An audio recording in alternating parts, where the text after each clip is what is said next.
So ബായി ആണെങ്കിൽ ഇപ്പൊ ജയിലിലാണല്ലോ.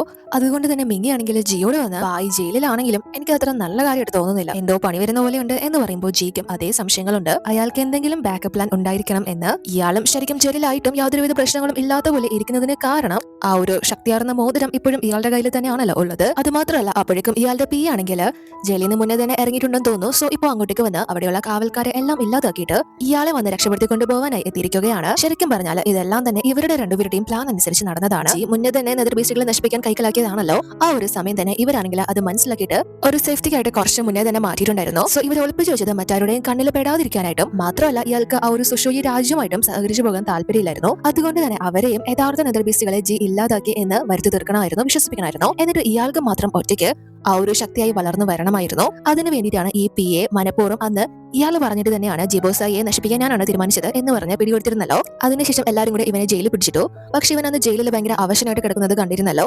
അതിന് കാരണം ജയിലിലെ ശിക്ഷ അനുഭവിച്ചിട്ടല്ല ഇവന്റെ ശരീരം അത്രയും തളർന്നു പോയത്. ഇവരുടെ കയ്യിലുള്ള ആ ഒരു നെതർ ബീസ്റ്റുകൾക്ക് ശക്തി വരണമെങ്കിൽ അതിന് മനുഷ്യ ശരീരം ആവശ്യമാണല്ലോ. അതുകൊണ്ട് തന്നെ ഇവനാണെങ്കിൽ ഇവന്റെ മാംസവും ചോരയും ഒക്കെയാണ് അതിന് ഭക്ഷണമായിട്ട് കൊടുത്തത്. അതിന് ഇവൻ ആ ഒരു ജയിലിൽ കിടന്നാണ് വളർത്തിയത്. പുറത്താരും തന്നെ അതറിഞ്ഞില്ല. അതെല്ലാം തന്നെ ഇപ്പോൾ ശക്തി പ്രാപിച്ചത് കൊണ്ട് തന്നെ ഇയാളെ വന്ന് കൂട്ടിക്കൊണ്ടു പോവാണ്. അതിനുശേഷം ഇവരെ നെതർ ബീസ്റ്റിനെ വളർത്തുന്ന ആ ഒരു സ്ഥലത്താണ് എത്തുന്നത്. ഇനി ഒരു ലാസ്റ്റ് സ്റ്റെപ്പും കൂടെയാണ് ബാക്കിയുള്ളത്. അതിലാണെങ്കിൽ ഇവന്റെ ജീവൻ കൊടുക്കണം. പക്ഷെ ഇയാൾക്ക് നല്ല വിഷമമുണ്ട് ഇവനത് ചെയ്യുന്നതിൽ. കാരണം ഇയാളുടെ ലോയൽ ആയിട്ടുള്ള ഒരു അടിമയാണല്ലോ. പക്ഷെ ഇവനാണെങ്കിൽ ഇയാൾക്ക് വേണ്ടി ഇത് ചെയ്യുന്നത് വലിയ കാര്യം തന്നെയാണ് എന്ന് പറഞ്ഞിട്ട് ഇയാൾക്ക് നന്ദിയും കാര്യങ്ങളൊക്കെ അറിയിച്ച് മാത്രമല്ല ടേക്ക് കെയർ ചെയ്യാനും പറഞ്ഞിട്ട് ഇവന്റെ ജീവൻ ആ ഒരു നെതർ ബീസ്റ്റുകൾക്ക് ശക്തി പ്രാപിക്കാനായിട്ട് ത്യജിക്കുകയാണ്. അവൻ ആ ഒരു തീയിലേക്ക് എടുത്തു ചാടുന്നു. അതുപോലെ തന്നെ അവിടെ വലിയൊരു ആർമിയും ഇവന്റെ ആ ഒരു ശരീരം കാരണം രൂപപ്പെടുകയാണ്. ഭയങ്കര പവർഫുൾ ആയിട്ടുള്ള ഒരു ടീം. അത് ആ നാട് മൊത്തം തന്നെ അറിയുകയാണ്. അത് പുറത്തോട്ട് വരുന്നു. ഇവരെല്ലാരും തന്നെ അത് കണ്ട് നന്നായിട്ട് ഷോക്കാവുകയാണ്. ഇവര് പൂർണ്ണമായിട്ടും നശിപ്പിച്ചു എന്ന് വിചാരിച്ചതിനെയാണല്ലോ ഇപ്പോ അതിനേക്കാൾ ശക്തിയായിട്ടുള്ള ഒരു കൂട്ടായിട്ട് മാറിയിരിക്കുന്നത്. ഇവർക്ക് മനസ്സിലാവുന്നുണ്ട് അതിന്റെ പിന്നില് ബായി ആണ് എന്ന്. അങ്ങനെ ഇവരും പെട്ടെന്ന് സംഘനയിലേക്ക് പോയിട്ട് ആ നെതർ ബീസ്റ്റുകളെ നശിപ്പിക്കാൻ പറ്റുമോ എന്ന് നോക്കുന്നുണ്ട്. പക്ഷെ അതിന്റെ സമയം ഓൾറെഡി കഴിഞ്ഞു. അതെല്ലാം തന്നെ പൂർണ്ണമായിട്ടും ശക്തി പ്രാപിച്ചു. അത് മാത്രമല്ല അതിനെല്ലാം ബായി കൊണ്ടും പോയി. അപ്പോഴേക്കും താൻജി ആണെങ്കിൽ ഇവർക്കൊരു മെസ്സേജ് അയക്കാണ്. ബായി ജയിലിൽ നിന്ന് രക്ഷപ്പെട്ട കാര്യവും പുതിയ നെതർ ബീസ്റ്റ് ആർമിയെ എങ്ങനെയോ വളർത്തി എന്ന കാര്യവും അദ്ദേഹം ഒളിവിലാണ് എന്ന കാര്യങ്ങളൊക്കെ പറഞ്ഞിട്ട്. സോ ജിക്ക് മനസ്സിലാവുന്നുണ്ട് അയാൾ ഇനി തയ്യാറെടുക്കുന്നത് പ്രയർ നൈറ്റ് വരുന്നുണ്ട്, അതിന് വേണ്ടിയിട്ടാണെന്ന്. അതൊരു പ്രത്യേക രാത്രിയാണ്. അന്നത്തെ ദിവസം നക്ഷത്രങ്ങൾക്ക് ഒരുപാട് പവർഫുൾ ആയിട്ടുള്ള ശക്തിയും കാര്യങ്ങളൊക്കെ ഉണ്ട്. അതെല്ലാം തന്നെ ഇവർക്കും കിട്ടും. നക്ഷത്രങ്ങൾക്ക് മാത്രമല്ല ആ ഒരു ദിവസം നെതർ ബീസ്റ്റുകൾക്കും ഇപ്പോൾ ഉള്ളതിനേക്കാൾ ഇരട്ടി ശക്തിയായിരിക്കും. ആ ഒരു പവർ വെച്ചിട്ട് അന്ന് ഇയാള് ആ ഒരു കൊട്ടാരം പിടിച്ചെടുക്കാനാണ് പ്ലാൻ ചെയ്തിരിക്കുന്നത് എന്ന് ഇവർക്ക് മനസ്സിലാവുകയാണ്. അപ്പോ മിങ്ങി ആണെങ്കിലും പെട്ടെന്ന് അതിന് എന്റെ കയ്യിൽ ഒരു സൊല്യൂഷൻ ഉണ്ട് എന്ന് പറഞ്ഞിട്ട് മിങ്ഷിയാൻ പണ്ട് നെഗറ്റീവ് എനർജിന്ന് യോഗ മൗണ്ടൻസിനെ രക്ഷപ്പെടുത്താനായിട്ട് യൂസ് ചെയ്ത ഒരു രാക്ഷസമാരെ പ്രതിരോധിക്കുന്ന കൂടെ ഉണ്ടാക്കി നമുക്കത് നേരിടാൻ സാധിക്കും. ഞാൻ മിങ്ഷിയാൻ അത് ഉണ്ടാക്കുന്ന കണ്ടിട്ടുണ്ട്, എനിക്കറിയാം അത് എങ്ങനെയാണ് ചെയ്യുന്നതെന്ന് എന്ന് പറഞ്ഞ് ഇവൾക്ക് അറിയാവുന്ന ഒരു കാര്യമാണല്ലോ അത്. പക്ഷെ ആ ഒരു കാര്യം ഇവള് പറയുമ്പോൾ ഇവളുടെ ഐഡന്റിറ്റിയാണ് അവിടെ വെളിവാകാൻ പോകുന്നത്. കാരണം മിങ്ഷിയാൻ അറിയാവുന്ന ഒരു കാര്യം എങ്ങനെ മിങ്ങി അറിഞ്ഞു എന്നൊരു കാര്യം അവിടെ ചർച്ചാ വിഷയവും. സോ 27 അത് തടയാൻ വരുന്നുണ്ട്. പക്ഷെ അവന്റെ മുന്നിൽ എല്ലാരും നിൽക്കുകയാണല്ലോ. അതുകൊണ്ട് തന്നെ അവനൊന്നും പറയാൻ പറ്റുന്നില്ല. ആ ഒരു ഐഡിയ ജിയും സമ്മതിക്കാണ്. പക്ഷെ 27 ഇവളത് ഉണ്ടാക്കാനായിട്ട് തുടങ്ങാൻ പോകുമ്പോ നീ എന്ത് ഉദ്ദേശത്തിലാ കുഴ നിർമ്മിക്കാൻ പോകുന്നത്? ഇതെല്ലാവരും കണ്ടു കഴിഞ്ഞാൽ എന്തായാലും നിന്റെ ഐഡന്റിറ്റി എല്ലാവർക്കും മനസ്സിലാവും. അതിനെക്കുറിച്ച് നീ എന്താ ചിന്തിക്കാത്തത് എന്ന് ചോദിക്കുമ്പോൾ ഇവളെ പറയുന്നത് ആ ഒരു ശക്തി നശിപ്പിക്കാൻ ഇവർക്കായില്ല എങ്കിൽ അത് 6 ലോകങ്ങളും കീഴടക്കും. ജിങ്സിങ്ങിന് മാത്രമല്ല ആപത്ത്. അതുകൊണ്ട് തന്നെ തനിക്കിത് ചെയ്തേ പറ്റൂ. എന്റെ കാര്യം മാത്രം ആലോചിച്ചിരുന്നിട്ട് ഒരു കാര്യമില്ല. ഒരുപാട് നിരപരാധികളായ ജനങ്ങളായിരിക്കും ഇതിനിടയിൽ പെട്ട് മരിക്കാൻ പോകുന്നത് എന്ന് പറയുമ്പോൾ 27 ശരി ആയിക്കോട്ടെ, പക്ഷെ അവർ നീയാണ് മിങ്ഷിയാൻ എന്ന് കണ്ടെത്തി കഴിഞ്ഞാൽ നീ രക്ഷിക്കുന്ന ആരും നിന്നെ പ്രൊട്ടക്ട് ചെയ്യാൻ ഉണ്ടാവില്ല എന്ന് പറയുന്നുണ്ടെങ്കിലും ഇവളാണെങ്കിൽ അതൊന്നും തനിക്ക് പ്രശ്നമല്ല. ഇപ്പൊ നേരിടുന്ന ആ ഒരു പ്രശ്നത്തിന് പരിഹാരം കാണുക, അത് മാത്രമാണ് ലക്ഷ്യം എന്ന് പറഞ്ഞ് അവൾ ആ ഒരു ദൗത്യം പൂർണ്ണ മനസ്സോടെ ഏറ്റെടുക്കുകയാണ്. അതിനുശേഷം ഇവിടെ താൻജി ആണെങ്കിൽ യാനിനെ വിളിപ്പിച്ചിട്ട് ഇവളുടെ കയ്യിലാണല്ലോ ഇപ്പൊ ഇവന്റെ ആ ഒരു പിന്നുള്ളത്. അതുകൊണ്ട് തന്നെ അത് കാണിച്ചിട്ട് ബായി നെതർ ബീസ്റ്റ് സൈന്യമായിട്ട് എങ്ങോട്ടാ പോയത് എന്ന് ഇവനോട് ചോദിക്കുമ്പോൾ ഇവൻ തനിക്ക് അറിയില്ല എന്നാണ് പറയുന്നത്. അപ്പൊ ഇവന്റെ ആ ഒരു പിന്ന് കാണിച്ചിട്ട് നിനക്ക് ബായി തരാന്ന് പറഞ്ഞ എന്തും എനിക്കും തരാൻ സാധിക്കും. അയാൾ എന്തൊക്കെ പ്രോമിസ് നിനക്ക് തന്നിട്ടുണ്ടോ അതെല്ലാം എനിക്കും ചെയ്യാൻ കഴിയും എന്ന് പറയുമ്പോൾ ഇവൻ നിനക്ക് ഒരിക്കലും ആവില്ല. ജിങ്സിങ്ങിന് ഇന്നും ഒരു ലീഡർ സ്ഥാനമില്ല, ഒരു ചക്രവർത്തി ഇല്ല. പിന്നെ നിനക്ക് എങ്ങനെയാ എല്ലാം ചെയ്യാൻ സാധിക്കുന്നത്? അതോ നീ ഇപ്പോഴും ജീബോസായ വിവാഹം കഴിച്ച് രാജ്യം മുന്നോട്ട് കൊണ്ടുപോകാം എന്നാണോ ആഗ്രഹിക്കുന്നത്? അതോ ഒറ്റയ്ക്ക് കൊണ്ടുപോകാനോ എന്ന് ചോദിക്കുമ്പോൾ ഇവൻ പറഞ്ഞത് കേട്ട് ഇവളെന്ന് ഷോക്കാവാണ്. അപ്പൊ ഇവനും നീ ഞെട്ടിയോ? നിന്റെ മനസ്സിൽ അങ്ങനെ ഒരു ആഗ്രഹം ഉണ്ടെന്ന് എനിക്ക് നന്നായിട്ട് അറിയാം. പക്ഷെ നിനക്കതിന് കഴിയുമെന്ന് നിനക്ക് തന്നെ സംശയം. അതുകൊണ്ട് തന്നെ നീ മറ്റൊരു വ്യക്തിയെ വിവാഹം കഴിച്ച് അതിന്റെ പിന്നിലിരുന്ന് യഥാർത്ഥ ഭരണം നടത്താനല്ല നീ ആഗ്രഹിക്കുന്നത്. പക്ഷെ നീ ഒരു കാര്യം മനസ്സിലാക്കിക്കോ, നിനക്ക് മാത്രമല്ല ഈ ലോകത്ത് ആഗ്രഹങ്ങളുള്ളത്, എനിക്കുണ്ട് എന്ന് പറഞ്ഞിട്ട് ഇവൻ ഇവളുടെ കയ്യിൽ നിന്ന് ആ ഒരു പിന്ന് വാങ്ങിക്കുകയാണ്.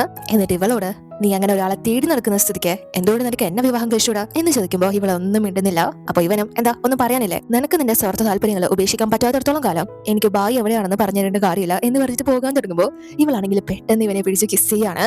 ഇവനാണെങ്കിൽ ഭയങ്കരമായിട്ട് സ്റ്റക്കായി പോകുന്നു. എന്നിട്ട് ഇവനോട് ഇനി പറ, എന്റെ അങ്കിള് ഇനി നെക്സ്റ്റ് എന്താ പ്ലാൻ ചെയ്തിരിക്കുന്നത്, ഞാൻ നിനക്ക് വേണ്ടി എന്ത് വേണമെങ്കിലും തരാം എന്ന് പറഞ്ഞ് ഇവള് ഭയങ്കരമായിട്ട് ഇവനോട് ക്ലോസ് ആയിട്ടാണ് പെരുമാറുന്നത്. ഇവനാണെങ്കിൽ ഒന്നും മനസ്സിലാവാൻ നിൽക്കുകയാണ്. വീണ്ടും ഇവളാണെങ്കിൽ ഇവനെ കിസ് ചെയ്യാനായിട്ട് വരികയാണ്. പക്ഷേ ഞാനാണെങ്കിൽ ഇവളെ തടഞ്ഞിട്ട് നീ എന്തിനാ എന്നെ ഇതിലോട്ട് കൊണ്ടുവന്നിരുന്നത് എന്ന് ചോദിക്കുമ്പോൾ ഇവള് നിനക്ക് ഇത് തന്നെയല്ല വേണ്ടത്, നെതർ ബീസ്റ്റിനെ വളർത്തുന്ന ഒരു വ്യക്തിയോടൊപ്പമാണ് നീ നിൽക്കുന്നത്, എങ്കിൽ പിന്നെ ഞാനും നിന്റെ കൂടെ തന്നെ ചേരാം, എന്നിട്ട് നമുക്ക് രണ്ടുപേർക്കും ഒരുമിച്ച് പ്രവർത്തിക്കാം എന്ന് പറയുമ്പോൾ ഇവൻ നിനക്ക് ആദ്യം ജീബോസായി ഇപ്പോ ഞാൻ, അപ്പോ നിനക്ക് ആരെ വേണമെങ്കിലും ഹസ്ബൻഡ് ആക്കാൻ പറ്റോ എന്ന് ചോദിച്ച് ദേഷ്യപ്പെടുമ്പോൾ പെട്ടെന്ന് മെങ്ങാണെങ്കിൽ അങ്ങോട്ടേക്ക് വരുന്ന സമയത്ത് ഇവളോട് ഞാൻ അപമര്യാദയായി പെരുമാറുകയാണ് എന്ന് വിചാരിച്ചിട്ട് പെട്ടെന്ന് തന്നെ യാനിനെ പോയി തല്ലാണ്. അപ്പോൾ താൻജിയും യാനിനോട് തീർച്ചയായും പറ്റില്ല, അതായത് ഇവളുടെ ഹസ്ബൻഡ് ആവാൻ അങ്ങനെ എല്ലാവർക്കും പറ്റില്ല എന്ന്, പക്ഷെ എന്റെ പാസ്റ്റില് നീ എന്നൊരു വ്യക്തിയെ ഞാൻ പരിഗണിച്ചിട്ട് പോലും ഇല്ല എന്ന് പറയുമ്പോൾ ഇവനാണെങ്കിൽ അത് കേട്ട് ഭയങ്കര വിഷമാവാണ്. പക്ഷെ ഇവനെ വേദനിപ്പിക്കാൻ വേണ്ടി തന്നെയാണ് അവള് പറയുന്നത്. അതുകൊണ്ട് തന്നെ ഇവന് നല്ലോണം വേദനിച്ച് മെങ്ങിനെ ചൂണ്ടിയിട്ട് എങ്കിൽ പിന്നെ നീ ഇവനെ തന്നെ കല്യാണം കഴിച്ചോ, അതാകുമ്പോൾ നീ പറയുന്നത് എന്തോ അനുസരിച്ച് ഇവൻ നിന്റെ കൂടെ തന്നെ നിന്നോളും, ഒരു പാവയെ പോലെ തന്നെ നിനക്ക് കൊണ്ടുവെടുക്കാം എന്ന് പറഞ്ഞ് ദേഷ്യപ്പെടുമ്പോൾ മെങ്ങാണെങ്കിൽ വീണ്ടും ഇവനെ തല്ലാനായിട്ട് വരുന്നു. പക്ഷേ താഞ്ചി ആണെങ്കിൽ തടയാണ്. എന്നിട്ട് മെങ്ങിന്റെ കൈ പിടിച്ചിട്ട് നിനക്ക് തോന്നുന്നുണ്ടോ എല്ലാവരും നിന്നെ പോലെയാണെന്ന് എന്ന് ചോദിക്കുമ്പോൾ അത് കേട്ട് ഇവന് വീണ്ടും ഭയങ്കര സങ്കടവുമാണ്. അതായത് അവൾ ചോദിച്ചത് എല്ലാവരും നിന്നെ പോലെ ചതിക്കാൻ നടക്കാണോ എന്ന രീതിയിലാണ്. പക്ഷെ ഇവനത് ഭയങ്കര ഫീൽ ആകുന്നത് കൊണ്ട് തന്നെ അവനൊന്നും പറയാതെ ഭയങ്കര ദേഷ്യത്തിൽ അവിടെ നിന്ന് ഇറങ്ങി പോവുകയാണ്. അതുപോലെ തന്നെ ഇവൾക്ക് നല്ല സങ്കടം ആവുന്നുണ്ട്. അപ്പൊ ഇവിടെ മിങ്ങിയാണെങ്കിൽ ആ ഒരു പരിപാടികളൊക്കെ തുടങ്ങി കഴിഞ്ഞു. ഒന്നും രണ്ടും കടകളൊന്നും അല്ല ഉണ്ടാക്കേണ്ടത്, ഒരുപാടാണ് ഇവൾക്ക് നിർമ്മിക്കാനുള്ളത്. അവൾ അതെല്ലാം തന്നെ ഭയങ്കര നീറ്റ് ആൻഡ് ക്ലീൻ ആയിട്ട് ചെയ്തുകൊണ്ടിരിക്കുകയാണ്. അതെല്ലാം തന്നെ ജിയും വാച്ച് ചെയ്യുന്നു. അതിനുശേഷം ഇവൾ നിർമ്മിക്കുന്ന ഓരോ കുടകളായിട്ട് ബൂഷ്യൻ 27 ആളുകളിലേക്ക് എത്തിക്കുകയാണ്. അതുപോലെ തന്നെ കൊട്ടാരത്തിലും. പക്ഷെ എങ്ങനെയാണ് അത് പ്രവർത്തിക്കേണ്ടതെന്ന് മെങ്ങിന് അറിയില്ല എങ്കിൽ പോലും ചെൻഷി ആണെങ്കിൽ ഓൾറെഡി തന്നെ അത് പ്രവർത്തിക്കാനൊക്കെ പഠിച്ചു കഴിഞ്ഞു. സോ അവൻ തന്നെ മെങ്ങിനും ആ ഒരു കാര്യങ്ങളൊക്കെ പഠിപ്പിച്ചു കൊടുക്കുന്നു. അന്ന് നൈറ്റ് ആയിട്ട് മെങ്ങി ആണെങ്കിൽ ഇവളുടെ ജോലി തുടർന്നുകൊണ്ടേയിരിക്കുകയാണ്. അപ്പോൾ ജിയും ഇവളുടെ അടുത്തോട്ട് പോവുകയാണ്. ആ സമയത്ത് ഇവർ രണ്ടുപേരും ഒളിഞ്ഞു നോക്കിക്കൊണ്ട് നിൽക്കുകയാണ് മറു സൈഡിൽ. അപ്പൊ ജി ആണെങ്കിൽ അങ്ങോട്ടേക്ക് ചെന്ന് അവിടെ ഇവളെ വരച്ചു വെച്ചിരിക്കുന്ന ആ ഒരു കുടയുടെ പ്ലാനും കാര്യങ്ങളൊക്കെ കാണുകയാണ്. അവളെല്ലാം ഭയങ്കര പെർഫെക്ഷനിലാണ് ചെയ്തിരിക്കുന്നത്. ഇവളൊന്ന് ടെൻഷൻ ആകുന്നുണ്ട് അവൻ വല്ലതും ചോദിക്കുമോ എന്ന്, അതായത് ഇത്രയും ഡീറ്റെയിൽ ആയിട്ട് എങ്ങനെയാണ് ഇവൾക്ക് ആ ഒരു കാര്യങ്ങളൊക്കെ മനസ്സിലായതെന്ന്. പക്ഷെ അവനൊന്നും ചോദിക്കുന്നില്ല അതിനെപ്പറ്റി. ഇവളും ഭയങ്കര ആത്മാർത്ഥമായിട്ട് ആ ഒരു കുടയും കാര്യങ്ങളൊക്കെ ഡിസൈൻ ചെയ്യുമ്പോൾ ജി അല്ല ഇതിന് ഇത്രയും എഫോർട്ട് ഇടേണ്ട കാര്യമുണ്ടോ, ഒരു ഡിസൈൻ കൊടുക്കുന്നില്ല എന്ന് ചോദിക്കുമ്പോൾ ഇവള് ഇത് പൂർത്തിയായില്ലെങ്കിൽ രാക്ഷസന്മാർക്കെതിരെ ഈ കൂടെ പ്രവർത്തിക്കില്ല, എന്തെങ്കിലും ഒരു മിസ്റ്റേക്ക് ഉണ്ടായാൽ മതി, വർക്ക് ആവില്ല എന്ന് പറയുമ്പോൾ ജിയും എങ്കിൽ പിന്നെ ഞാനും എന്റെ പവർ കൊണ്ട് ഇവളെ സഹായിക്കാം എന്ന് ഇവളോട് പറയുമ്പോൾ അത് കേട്ട് 27 ആണെങ്കിൽ ബൂഷയോട് നിന്റെ മാസ്റ്റർ എന്ത് പഞ്ചാര എന്ന് പറയുമ്പോൾ ബൂഷെ നിന്റെ മാസ്റ്റർ അല്ലേ ആദ്യം ലവിൽ വീണത്, അതും ഒരു ഫിയാൻസി ഉണ്ടായിട്ട് എന്ന് പറയുമ്പോൾ ഇവനത് ഇഷ്ടപ്പെടുന്നില്ല. അതുകൊണ്ട് തന്നെ രണ്ടുപേരും അങ്ങോട്ടും ഇങ്ങോട്ടും അവരവരുടെ മാസ്റ്റർക്ക് വേണ്ടി വാദിച്ച് സംസാരിക്കുകയാണ്. പക്ഷെ അവിടെ ഇവരാണെങ്കിൽ ഭയങ്കരമായിട്ട് അടുത്തോണ്ടിരിക്കുന്നു. അപ്പോ മിങ്ങിയാണെങ്കിൽ ഇവനോട് ഇവന്റെ കയ്യിലാണല്ലോ മിങ്ഷിയാന്റെ ആ ഒരു എംബേഴ്സ് ഉള്ളത്, സോ ആ ഒരു കാര്യം പറഞ്ഞിട്ട് അതുണ്ടെങ്കിൽ നെതർ ബീസ്റ്റുകൾക്കെതിരെ പോരാടാനായിട്ട് വലിയ സഹായമാണ് എന്ന് പറഞ്ഞ് ചെറിയ രീതിയിൽ ഇവനോട് അത് ഇവൾക്ക് കൊടുക്കാനായിട്ട് പറയുമ്പോൾ ഇവനും നിനക്കത് വേണോ എന്ന് ചോദിക്കുമ്പോൾ ഇവളും നിങ്ങളെ തരോ എന്ന് ചോദിക്കുമ്പോൾ ഇവൻ തീർച്ചയായും, പക്ഷേ ഞാനത് ഓൾറെഡി നശിപ്പിച്ച് കളഞ്ഞില്ലേ എന്ന് പറയുമ്പോൾ ഇവൾക്ക് നല്ല ദേഷ്യം വരാണ്. അതെന്ത് മാത്രം വിലപ്പെട്ടതാണെന്ന് നിങ്ങൾക്കറിയോ, മിങ്ഷിയാൻ അത് എത്ര പവിത്രമായിട്ട് കൊണ്ടുവരുന്ന സാധനമാണെന്ന് അറിയോ, ഏതൊക്കെ ഘട്ടങ്ങളിൽ അവനെ ഹെൽപ്പ് ചെയ്തിട്ടുണ്ടെന്ന് അറിയോ എന്ന് ചോദിച്ച് ഇവളെ ഭയങ്കരമായിട്ട് മിങ്ഷിയാന് വേണ്ടി സംസാരിക്കുമ്പോൾ ജിക്കാണെങ്കിൽ അത് ഇഷ്ടപ്പെടുന്നില്ല. മിങ്ങി നമ്മുടെ ഹൃദയങ്ങൾ തമ്മിൽ കൈമാറിയിരിക്കുന്നവരാണ്, മാരേജ് സ്റ്റോണിലെ പേര് പതിപ്പിച്ചവരാണ്, എന്നിട്ടാണോ നീ മറ്റൊരു പുരുഷന് വേണ്ടി സംസാരിക്കുന്നത് എന്ന് ചോദിക്കുമ്പോൾ ഇവൾക്ക് ഒന്നും പറയാൻ പറ്റുന്നില്ല. നല്ല ദേഷ്യവരാണ്. ഇവൾക്ക് പറയാൻ പറ്റില്ലല്ലോ അത് ഇവളുടെ സാധനമാണ് എന്ന്. ജി ആണെങ്കിൽ അവിടെ ഭയങ്കരമായിട്ട് ജലസായിട്ട് നിൽക്കുന്നത് കണ്ട് 27 കണ്ടില്ലേ നിന്റെ മാസ്റ്റർ കാണിക്കുന്നത് കണ്ടില്ലേ, ഞാൻ പറഞ്ഞതില്ല എന്താ തെറ്റ് എന്ന് ചോദിക്കുമ്പോൾ ബൂഷാണെങ്കിൽ ഭയങ്കരമായിട്ട് ചമ്മുന്നത് കൊണ്ട് തന്നെ അവന് മാസ്റ്ററിന് വേണ്ടി ഒന്നും സംസാരിക്കാൻ കിട്ടുന്നില്ല. അതുകൊണ്ട് തന്നെ അവിടെ നിന്ന് പിണങ്ങി പോവാണ്. അതിനുശേഷം ജി ആണെങ്കിൽ ഇവളുടെ അടുത്തോട്ട് വന്ന് ഇവളോട് എന്ത് സംഭവിച്ചാലും ബായിക്കെതിരെയുള്ള പോരാട്ടത്തില് ഞാൻ നിന്നെ പ്രൊട്ടക്ട് ചെയ്തിരിക്കും, എന്നിരുന്നാൽ പോലും നീ പ്രിപ്പയർ ആയിരിക്കണം, ഒരുപക്ഷെ ഞാൻ രക്ഷപ്പെട്ട് കഴിഞ്ഞാല് പിന്നെ നിനക്ക് എന്റെ അടുത്തുനിന്ന് ഒരു രക്ഷപ്പെടലേ ഉണ്ടാവില്ല എന്ന് തമാശ രീതിയിൽ പറയാണ്. അതായത് ഇവരൊരു മരണക്കളിയാണ് കളിക്കാനായിട്ട് പോകുന്നത്, ആർക്ക് വേണമെങ്കിലും ജീവൻ നഷ്ടപ്പെടാം. അതിനുശേഷം ഇവൻ പോകാൻ തുടങ്ങുമ്പോൾ നീ ആണെങ്കിൽ ഇവനോട് നിങ്ങൾ എന്നെ പ്രൊട്ടക്ട് ചെയ്യുന്ന സ്ഥിതിക്ക് എന്തുകൊണ്ട് നമുക്ക് രണ്ടുപേർക്കും പരസ്പരം പ്രൊട്ടക്ട് ചെയ്തുകൂടാ എന്ന് ചോദിച്ചിട്ട് ഇവർക്ക് ആ ഒരു നെതർ ബീസ്റ്റ് ആർമുകളെ അന്ന് നേരിടാനായിട്ട് ഒരേ ഒരു വഴി മാത്രമേ ഉള്ളൂ, അതൊരു ഹേർട്ട് ബോണ്ട് ആരെ എന്നൊരു സംഭവമാണ്. അത് വെച്ചിട്ടാണ് ലാസ്റ്റ് ആ ഒരു നെതർ ബീസ്റ്റുകളെ ഈ ഭൂമിയിൽ നിന്ന് നൂറ്റാണ്ടുകൾക്ക് മുന്നേ തന്നെ ഇല്ലാതാക്കിയത്. പക്ഷെ ആ ഒരു സംഭവം പ്രയോഗിക്കണമെങ്കിൽ രണ്ടുപേരും ഒരേ മൈൻഡ് ആയിരിക്കണം, ഒരേ ഹൃദയമായിരിക്കണം, അല്ല എങ്കിൽ ഇവർ മരണപ്പെടും. അത് പറയുമ്പോൾ ഇവൾക്ക് ചെറിയ നിരാശ ആകുന്നുണ്ട്. എന്നാൽ ജിക്കാണെങ്കിൽ ഫുള്ള് പ്രതീക്ഷയാണ് ഇവർ രണ്ടുപേരും ഒരേ മൈൻഡാണ് എന്ന കാര്യത്തില്. അതുകൊണ്ട് തന്നെ അവര് ആ ഒരു പ്രയോഗം അന്ന് നടത്താം എന്ന് തീരുമാനിക്കുകയാണ്. അപ്പോൾ ഇവിടെ ഞാനാണെങ്കിൽ ബായുടെ സ്ഥലത്ത് നിൽക്കാണ്. എന്നിട്ട് അയാൾ പറഞ്ഞ കാര്യങ്ങളാണ് ആലോചിക്കുന്നത്. അതായത് അയാളെ സിംഹാസനത്തിൽ കയറി കഴിഞ്ഞാൽ ഇവനിപ്പോ ഇയാൾ ഒരു പൊസിഷൻ വഹിക്കുന്നുണ്ടല്ലോ അത് നൽകാം, അതിനി ഇവനേക്കാൾ യോഗ്യനായിട്ട് മറ്റാരുമില്ല എന്ന് പറയുമ്പോൾ ഇവന് ഭയങ്കര സന്തോഷമായിട്ട് ഇയാളോട് നന്ദിയും കാര്യങ്ങളൊക്കെ അറിയിക്കുകയാണ്. എന്നിട്ട് ഇവൻ ഇയാളോട് ബായി നിങ്ങൾ വിഷമിക്കേണ്ട, താഞ്ചി അവളുടെ അച്ഛനെ എഴുന്നേൽപ്പിച്ചെങ്കിലും നമ്മൾ കൊടുത്ത മരുന്ന് അദ്ദേഹത്തിന്റെ ശരീരത്തിൽ ഉടൻ തന്നെ എഫക്ട് ചെയ്യും, ബായി ആഗ്രഹിക്കുന്നത് എന്തായാലും സംഭവിക്കും എന്ന് പറഞ്ഞിട്ട് ഇയാളും ഇയാളുടെ അന്നത്തെ ആ ഒരു പ്ലാൻ പറയാണ്. ആ ഒരു പ്രയർ നൈറ്റ് തന്നെയാണ് ഇയാളെ സെലക്ട് ചെയ്തിരിക്കുന്നത്. ആ ദിവസം അങ്ങോട്ടേക്ക് ചെല്ലുന്ന സമയത്ത് അദ്ദേഹത്തിന് ഇയാളുമായിട്ട് പിടിച്ചു നിൽക്കാൻ ആവരുത് ആ ഒരു രാജാവിന്, അതുവഴി അദ്ദേഹത്തെ പൂർണ്ണമായും ഇല്ലാതാക്കി പുതിയ അധികാരത്തിൽ വരാം എന്നാണ് ഇയാൾ പ്ലാൻ ചെയ്തിരിക്കുന്നത്. അതിനുവേണ്ടി തന്നെയാണ് ആ ഒരു ദിവസം തിരഞ്ഞെടുത്തിരിക്കുന്നത്. ആ ഒരു കാര്യങ്ങൾ എല്ലാം തന്നെ ഇവൻ അറിയാം ബായിയുടെ പ്ലാൻ. അതിനുശേഷം ഇവിടെ മിങ്ങിയുടെ സ്റ്റെപ്പ് ബ്രദർ ആയിട്ടുള്ള ഷിൻ ആണെങ്കിൽ ഇയാളുടെ അടുത്തേക്ക് എത്തിയിരിക്കുകയാണ് ഈ സിധുവിന്റെ ഫാദറിന്റെ ആ ഒരു സുഷോയി രാജ്യത്തിലെ. എന്നിട്ട് ഇയാളോട് ഒരു സഹായം ആവശ്യപ്പെടാണ്. ഇയാളുടെ മകനെ നഷ്ടപ്പെട്ട കാര്യങ്ങളൊക്കെ അറിഞ്ഞു ജിങ്സിംഗിൽ വെച്ച്. അത് ആ ഒരു ബായി ഒളിപ്പിച്ചു വെച്ച കാര്യം ഇയാൾക്ക് മനസ്സിലാക്കിയിട്ടുണ്ട്. അത് മാത്രമല്ല ബായി ഇപ്പോ ഇയാൾക്കും കൂടെ എതിരെയാണല്ലോ പ്രവർത്തിക്കുന്നത്. നെതർ ബീസ്റ്റുകളെ എല്ലാം നശിപ്പിച്ചു എന്ന് പറഞ്ഞിട്ട് ഒളിപ്പിച്ചു വെച്ചിട്ടാണല്ലോ ഇപ്പൊ പൂർണ്ണമായിട്ടും ശക്തി പ്രാപിച്ച് എടുത്തിരിക്കുന്നത്. അതുകൊണ്ട് തന്നെ ഷിൻ ഇയാളോട് ഇത്രയും ചതി നിങ്ങളോട് ചെയ്ത സ്ഥിതിക്ക് ആ രാജ്യത്തിന് വേണ്ടി പ്രതികരിക്കാൻ ഞാൻ തയ്യാറാണ്. പക്ഷേ ഇവൻ ജിങ്സിംഗ് എന്ന രാജ്യത്തെ ഇല്ലാതാക്കി കഴിഞ്ഞാൽ തനിക്ക് വേണം എന്ന് പറഞ്ഞ് ഓഫർ ചെയ്യുന്നത് ഇവന്റെ ആ ഒരു രാജ്യത്തിലെ പ്രിൻസിന്റെ പദവിയാണ്. അത് വാങ്ങിച്ചു കൊടുക്കണം എന്ന രീതിയിൽ. സോ അവർ തമ്മിൽ അങ്ങനെ ആ ഒരു കരാറ് വെക്കുകയാണ്. അതുകൊണ്ട് തന്നെ ഈ ഒരു രാജാവും അതിനെ സമ്മതിച്ച് യുവിന്റെ കയ്യിൽ ഒരു ശക്തമായിട്ടുള്ള റിംഗ് ഉണ്ടായിരുന്നു. അതാണെങ്കിൽ ഇപ്പോ ഷിനിന് നൽകാണ്. സോ ഇവനിപ്പോ ജിങ്സിങ്ങിന് എതിരെ പ്രവർത്തിക്കാൻ പോകുന്ന ഒരു വ്യക്തിയായി മാറിയിരിക്കുകയാണ്. അതിനുശേഷം നമ്മൾ കാണുന്നത് ഇന്നാണ് ആ ഒരു പ്രയർ നൈറ്റ്. ഇവരെല്ലാവരും തന്നെ ആ ഒരു സ്റ്റാർസിന് മുന്നിൽ പ്രയറും കാര്യങ്ങളൊക്കെ നടത്തിക്കൊണ്ടിരിക്കുകയാണ്.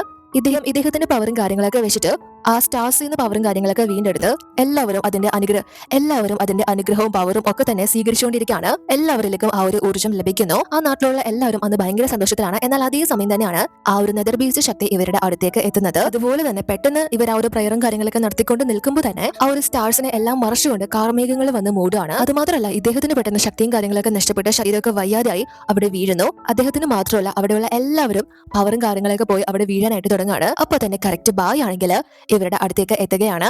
എന്നിട്ടാണ് ആ ഒരു കാര്യം പറയുന്നത്. സത്യത്തിൽ ഇദ്ദേഹത്തിന്റെ എനർജി വെച്ചിട്ടാണ് ആ ഒരു പ്രക്രിയ നടത്തിക്കൊണ്ടിരുന്നത്. പക്ഷെ ഇദ്ദേഹത്തിന്റെ ദേഹത്ത് ഓൾറെഡി തന്നെ വിഷവും കാര്യങ്ങളൊക്കെ ഉള്ളത് കൊണ്ട് തന്നെ ആ ഒരു വിഷമാണ് ഊർജ്ജമായിട്ട് എല്ലാവരിലേക്കും സ്പ്രെഡ് ആയിരിക്കുന്നത്. അതുകൊണ്ട് തന്നെ അവിടെയുള്ള ആർക്കും ഇപ്പോ ഏറ്റവും ശക്തനായിട്ടുള്ള യോദ്ധാവായ ജിക്ക് പോലും പവർ ഇല്ലാത്ത ഒരു വ്യക്തിയായി മാറിയിരിക്കുകയാണ് എന്നിയാള് പറയാണ്. എല്ലാവരും അത് കേട്ട് ഷോക്കാവുന്നു. എന്നിട്ട് ഉടനെ തന്നെ ബായി ആണെങ്കിൽ ഈ രാജാവിനെയും കൂട്ടി അകത്തേക്ക് കയറി പോവാണ്. പുറത്ത് ഓൾറെഡി തന്നെ ഒരു രാക്ഷസ രൂപം കൊണ്ടുവന്നിട്ടുണ്ട്. അതാണെങ്കിൽ ഇവർക്ക് നേരെ ആക്രമണങ്ങൾ നടത്താനായിട്ട് തുടങ്ങുകയാണ് ആ ഒരു നെതർ ബീസ്റ്റ് ശക്തികള്. കൊട്ടാരത്തിൽ മാത്രമല്ല ആ ഒരു നാട് മുഴുവൻ കോലാഹലങ്ങൾ സൃഷ്ടിക്കാൻ തുടങ്ങുകയാണ്. പക്ഷെ എല്ലാവരുടെ കയ്യിലും ഓരോ കുടകളും മിങ്ങി എത്തിച്ചിട്ടുണ്ടല്ലോ. അതുകൊണ്ട് തന്നെ എല്ലാവരും അത് ഓപ്പൺ ചെയ്യാനായിട്ട് തുടങ്ങുന്നു. സിധുവും കാര്യങ്ങളൊക്കെ മനസ്സിലാക്കിയിട്ട് കൊട്ടാരത്തിലേക്ക് തിരിക്കുകയാണ്. അപ്പൊ ബായ് ആണെങ്കിൽ ഇദ്ദേഹത്തെ കൂട്ടിക്കൊണ്ട് വന്നിട്ട് ഒരു അഗ്രിമെന്റ് എടുത്ത് കാണിച്ച് അതിൽ ഒപ്പിടാനായിട്ടാണ് പറയുന്നത്. അതായത് ഇദ്ദേഹത്തിന്റെ സ്ഥാനം ഒഴിഞ്ഞ് ബായിക്ക് കൊടുക്കുന്ന രീതിയിൽ. എന്തായാലും അതും കൂടെ കഴിഞ്ഞാല് ചേട്ടന്റെ വലിയൊരു ബാധ്യത ഒഴിയും. പിന്നീട് ഈ രാജ്യത്തെ ഞാൻ നയിക്കും. നെതർ ബീസ്റ്റ് കൂടെ ഉള്ളത് കൊണ്ട് തന്നെ മുഗൾ രാജവംശത്തിന്റെ കൂടെ പിടിച്ചു നിൽക്കാനായിട്ട് നമ്മുടെ ജിങ്സിങ്ങിനും ആകും. ഇപ്പൊ നെതർ ബീസ്റ്റ് വളർത്തുന്നത് ഞാൻ മാത്രം ആയതുകൊണ്ട് തന്നെ നമ്മളെ ആരും ഇനി ചൊറിയാൻ വരില്ല എന്ന് പറയുമ്പോൾ ഇദ്ദേഹത്തിന്റെ പവറും കാര്യങ്ങളൊക്കെ യൂസ് ചെയ്യാനായിട്ട് ശ്രമിക്കുന്നു. പക്ഷെ നടക്കുന്നില്ല. ചേട്ടൻ നീ എന്താ പൊട്ടനായിട്ടാണോ കാണുന്നത്? ഫിസിഷ്യൻ ആയിട്ടുള്ള യാൻ വഴി നിന്റെ ആത്മീയ ശക്തി നശിപ്പിക്കുന്ന മരുന്ന് ഞാൻ നിനക്ക് തന്നു കഴിഞ്ഞു. മുന്നേ യാൻ ഇദ്ദേഹത്തിന് ഫുഡിൽ കലർത്തി എന്നൊരു മരുന്ന് കൊടുത്തിട്ടുണ്ടായിരുന്നല്ലോ. അത് ഇയാളെ കൊല്ലുന്നതല്ല, ഇയാളുടെ ആത്മീയ ശക്തി മുഴുവനായിട്ട് നശിപ്പിക്കുന്നതാണ്.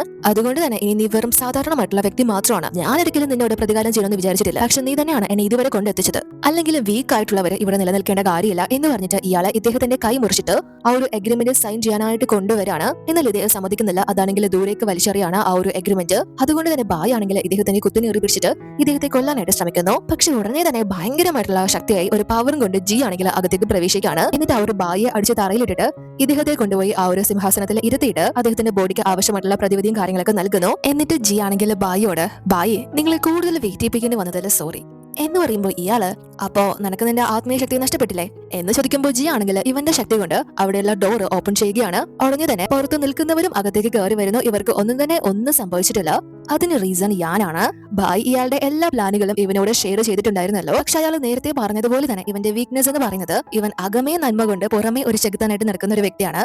അതുകൊണ്ട് തന്നെ ഇയാൾ അത്രയും വലിയൊരു തിന്മയ്ക്ക് കൂട്ടി നിൽക്കാനായിട്ട് ഇവൻ ഫസ്റ്റിലെ മുതലേ തയ്യാറല്ലായിരുന്നു. അയാളെ ഇവൻ യൂസ് ചെയ്തത് മാത്രമാണ്. ഇവൻ തന്നെ മുന്നേ പറഞ്ഞിട്ടുണ്ടല്ലോ. അതുകൊണ്ട് തന്നെ അയാളുടെ പ്ലാനും കാര്യങ്ങളൊക്കെ എല്ലാം മുന്നേ തന്നെ ജിയെ അറിയിച്ചിട്ടുണ്ടായിരുന്നു ഇങ്ങനെയാണ് കാര്യങ്ങളെന്ന്. അത് മാത്രമല്ല ഇവൻ ആ ഒരു രാജാവിന് വിഷം നൽകിയിട്ടുണ്ടായിരുന്നില്ല അദ്ദേഹത്തിന്റെ ആത്മീയ പവർ നശിപ്പിക്കുന്നത്. അപ്പൊ ഞാനാണെങ്കിൽ ആ ഒരു കാര്യങ്ങളൊക്കെ വന്ന് ജിയോട് തുറന്നു പറയുമ്പോൾ ജി ഇത്രയും നാളും ബായുടെ കൂടെ നിന്ന് നിനക്ക് എങ്ങനെ പെട്ടെന്ന് ഇതൊക്കെ ചെയ്യാൻ സാധിക്കുന്നത് എന്ന് ചോദിക്കുമ്പോൾ ഇവൻ നമ്മളൊക്കെ വിചാരിക്കുന്നതിനെക്കാട്ടിലും മുകളിലാണ് ബായുടെ ശക്തി. ഞാൻ അയാളുടെ വിശ്വാസം പിടിച്ചു പറ്റാൻ വേണ്ടിയിട്ട് താഞ്ചി പോലും ചതിക്കേണ്ടി വന്നു. പക്ഷെ ഒരിക്കലും രാജാവിനെ കൊട്ടാരത്തിനെ ഇല്ലാതാക്കാനായിട്ട് ഞാൻ ആഗ്രഹിച്ചിട്ടില്ല. അതുകൊണ്ട് തന്നെ ഇപ്പൊ അവരെ സംരക്ഷിക്കാനായിട്ട് ഏറ്റവും കഴിവുള്ള വ്യക്തി ഇവിടെ നിങ്ങൾ മാത്രമാണ് എന്ന് പറഞ്ഞാണ് ജിയുടെ ആ ഒരു ഹെൽപ്പ് ഞാൻ ചോദിക്കുന്നത്. സോ അങ്ങനെ ഇവർ എല്ലാവരും കൂടെ പ്ലാൻ ചെയ്ത് വിരിച്ച വലയിലേക്കാണ് ബായ് ഇപ്പൊ കുടുങ്ങിയിരിക്കുന്നത്. പക്ഷെ ആ ഒരു കാര്യങ്ങളൊക്കെ തന്നെ ഇപ്പോഴാണ് താഞ്ചി അറിയുന്നത്.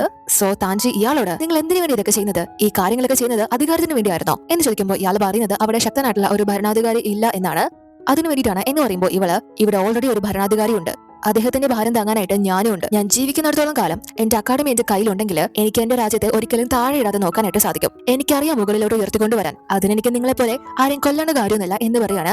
അതായത് കിന്യൻ ടൂർണമെന്റിൽ ശക്തരായിട്ടുള്ള യോദ്ധാക്കന്മാരെ കൊണ്ടുവന്ന് വിജയിക്കുന്നതിലൂടെ ഇവരുടെ രാജ്യം മുകളിലോട്ട് കൊണ്ടുവരാൻ ഇവൾക്ക് സാധിക്കും എന്നാണ് ഇവൾ പറയുന്നത്. പക്ഷെ അത് പറഞ്ഞ് എല്ലാവരും കൂടി ഇയാൾക്ക് നേരെ വാദിച്ചു നിൽക്കുന്ന സമയത്ത് ഇയാളാണെങ്കിൽ നിനക്കൊന്നും ഒരു ചുക്കും ചെയ്യാൻ പറ്റില്ല, ഒന്നും അറിയില്ല എന്ന് പറഞ്ഞിട്ട് ഇവരെല്ലാം അയാളുടെ പവർ കൊണ്ട് അടിച്ചു പുറത്തേക്കാണ്. പക്ഷേ ഇവർ പുറത്തേക്ക് വരുന്നുണ്ടെങ്കിലും ഇവരുടെ കയ്യിൽ കൊടകൾ ഉള്ളത് കൊണ്ട് തന്നെ ഇവരെ ആ ശക്തികൾക്ക് ഒന്നും ചെയ്യാൻ ചെല്ലാനാവുന്നില്ല, അടുത്തേക്ക് വരാനാവുന്നില്ല. അതുപോലെ തന്നെ അകത്ത് ബായി ജി ആയിട്ട് നല്ലൊരു യുദ്ധം തന്നെ നടക്കാണ്. രണ്ടുപേരും ഭയങ്കര സ്ട്രോങ് ആയിട്ടുള്ള വ്യക്തികളാണല്ലോ. അതുകൊണ്ട് തന്നെ ബായിക്ക് ജിയുടെ മുന്നിൽ അത്ര പവർഫുൾ ആയിട്ട് നിൽക്കാനൊന്നും സാധിക്കുന്നില്ല. ഇവരും പുറത്ത് അതികഠിനമായിട്ട് ആ ഒരു കുട കറക്കിക്കൊണ്ടേയിരിക്കുകയാണ്. പക്ഷെ പലരും അവരുടെ ഫുള്ള് പവറും അതുപോലെ തന്നെ കൈയും കാര്യങ്ങളൊക്കെ ഒരുപാട് സമയമായിട്ട് യൂസ് ചെയ്യുന്നത് കൊണ്ട് തന്നെ വേദനയും കാര്യങ്ങളൊക്കെ അനുഭവപ്പെടാനായിട്ട് തുടങ്ങിയിട്ടുണ്ട്. അത് മാത്രമല്ല മിങ്ങി ആണെങ്കിൽ ഇവളുടെ ശക്തമായിട്ടുള്ള പവർ കൊണ്ടാണ് പിടിച്ചു നിൽക്കുന്നത്. എന്നാൽ ഇവളുടെ ആ ഒരു ഹെവൻലി ഗ്രീഫ് വീണ്ടും പുറത്തേക്ക് വരികയാണ്. ഇവളെ ശക്തമായിട്ടുള്ള പവർ ആണല്ലോ യൂസ് ചെയ്യുന്നത്. അതുകൊണ്ട് തന്നെ ആ ഒരു വിഷം വീണ്ടും ഇവളുടെ ശരീരത്തിലേക്ക് സ്പ്രെഡ് ആവാൻ തുടങ്ങിയിരിക്കുകയാണ്. അതോടുകൂടി ഈ എപ്പിസോഡ് അവസാനിക്കുകയാണ്. ബാക്കി എന്ത് സംഭവിച്ചു നമുക്ക് അടുത്ത വീഡിയോയിലൂടെ അറിയാം.